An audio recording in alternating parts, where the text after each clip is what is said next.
I want to talk a little bit about overcoming a lifelong fear of water. I think it's so important to really iterate that it's a lifelong fear.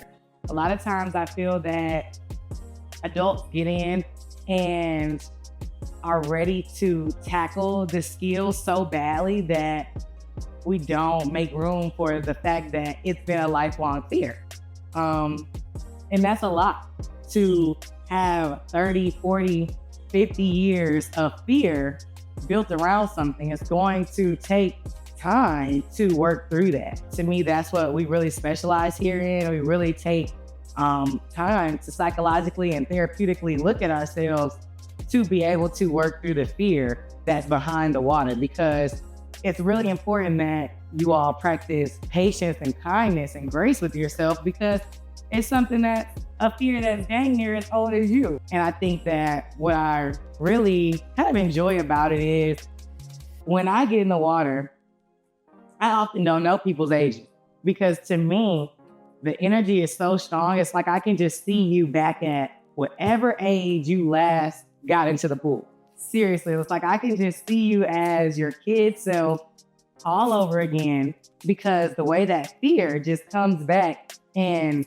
makes itself present in the room is so just glaring. And so it's almost impossible to not go through that and work through that and kind of have to understand what's behind it. Biggest thing with overcoming a lifelong fear of water is to be patient, kind, and gracious to yourself. I often explain it to my clients as it's similar to your child or your favorite little kid or your niece, nephew trying to learn how to ride a bike. It's very scary for them, and learn to ride a bike without training. It's very scary.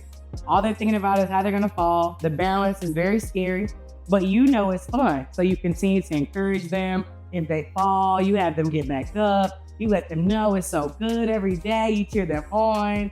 They've done something and tried again. Even if it was just one little thing, you give them treats. And that's how you should do yourself when you're learning to swim. Treat yourself exactly the same. Praise the little things. You held your bubbles longer than you did the day before. Go get yourself an ice cream, one of those Dove bars that you really like. Do the things that make you feel happy and proud of yourself, because that's what's gonna make you feel better about being in the water. Another great topic I like to talk about is how you can feel strong and empowered in the water, really from day one. The most important thing about feeling strong and empowered in the water is what your self-talk is doing. It's all about being present while you're in the water, so that the little person in your head can begin to tell yourself, I'm safe. This is okay. This is not like the memory or the trauma that I had. This is fun. This is easy. This is good. Things that are positive self-talk that will make your brain and body begin to say, okay, relax, release those shoulders. I get everyone that says, I carry all my stress right here. This is true, but we also have a lot of just anxiety and fear that comes in immediately when we get in the water. And that's a lot of times because our self-talk is coming from so long ago. Our parents reminding us, don't go in that water.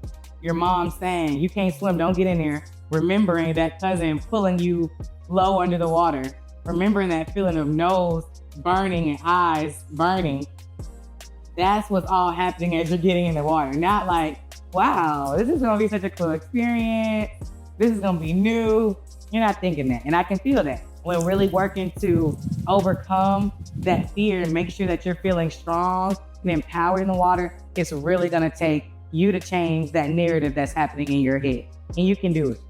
It's Taylor here, and thank y'all for wondering about the water with me. This has been fun. If you have any other things that you're wondering about the water, leave it in the comments below and let me know, because we can always talk about it. Let's let water work its magic.